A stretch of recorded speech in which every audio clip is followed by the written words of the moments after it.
सतनाम साथियों, जैसे कि आप लोग जानते हैं कि मनुष्य के जीवन के उपरांत से ही वह कोई न कोई जाति धर्म समुदाय से जुड़े हुए रहते हैं। आज के युग में देखा जाए तो कोई भी मनुष्य बिना धर्म संस्कृति से वंचित नहीं है। वैसे ही मैं सतनामी समाज की बेटी होने के नाते आप लोगों को बताना चाहूँगी कि अंग्रेज़ों के द्वारा लिखा गया है कि सभी सेंट्रल प्रोविंसेस तथा गेजेटियर यही कहते हैं कि गुरु घासीदास जी के पास चमत्कारिक शक्ति था। तो यहीं पर हमारे समाज के बुद्धिजीवी लोग का कहना है कि गुरु घासीदास जी एक वैज्ञानिक विचारधारा के व्यक्ति थे। चमत्कारिक जैसे शब्दों का प्रयोग करते हुए यह सब अंधविश्वास है, पाखंडवाद है। तो उन लोगों को बताना चाहूँगी कि वही किताबी ज्ञान में लिखा हुआ है कि By some he was believed to possess supernatural power, by other creative power, only by he was all made a remarkable man। अर्थात अंग्रेजों के द्वारा भी यही कहना है कि गुरु घासीदास जी के पास चमत्कारिक शक्ति था। उस समय लोग बाबा गुरु घासीदास जी के पास संतान प्राप्ति के लिए आते थे। तो जैसे कि आप लोगों को बताना चाहूँगी कि अभी हमारे समाज में एक संत है जो बेमे तरह से गिरा पूरी भुइयाँ नापते नापते जा रहे हैं। तो यहीं पर हमारे समाज के बुद्धिजीवी लोग बोलेंगे किताबी ज्ञान को लेकर के कि यह सब भुइयाँ नापना, कोस नापना, समाधि लेना, यह सब अंधविश्वास है। तो मूर्खों, एक बात जान लो कि सतनाम के ऊपर अटल विश्वास करना यह हमारा परम कर्तव्य है।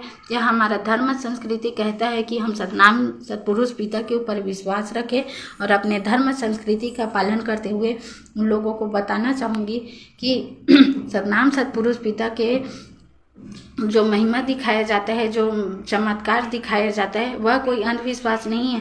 अगर विश्वास नहीं है तो 12 डेरा धनसोली जा कर के देखना, जहाँ पर गुरु गद्दी से पका हुआ चावल निकल रहा है। जिस विषय पर मैं कुछ दिन पहले पेंद्री तालाब के विषय में चर्चा कर रही थी, जिसे लोग पाखंडवाद को बढ़ावा दे रहे हैं, बोलते हैं, ऐसे लोग एक बार जा कर के देखें। अंधभक्ति दलाली से फुर्सत मिले तो कभी सतनाम का महिमा देख लेना और सतनामी समाज, सतनामी धर्म संस्कृति के ऊपर प्रश्न खड़ा करना, प्रश्न चिन्ह अंकित करना, यह सब बंद करो, क्योंकि जो सत्य है उसको प्रमाण करने का ज़रूरत नहीं।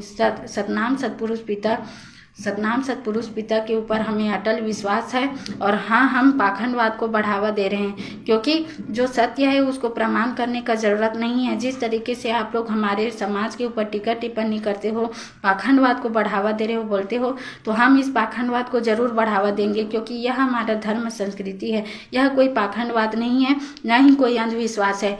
जो दिख रहा है हम उसी को बता रहे हैं, लेकिन आप लोग हमें पाखंडवाद जैसे शब्दों का प्रयोग करके लांछन लगा रहे हैं। बाबा गुरु घासीदास जी का महिमा आज ही नहीं बल्कि युगों युगों तक गाया जाएगा और सतनामी धर्म संस्कृति में हमारे आने वाले पीढ़ी को यह बताया जाएगा कि हमारे समाज के गुरु ने पूरे मानव समाज के लिए कार्य किए, उनके पास ये अलौकिक शक्ति था। इस बारे में बताएंगे। तो मेरे समाज के भाइयों, अपने बेटों को यह शिक्षा देना, गुरु अमरदास जी के जैसे शिक्षा देना कि वह सतनाम सतपुरुष पिता के बारे में प्रचार प्रसार कर सके, सतनाम सतपुरुष पिता के महिमा के बारे में लोगों को जागृत कर सके।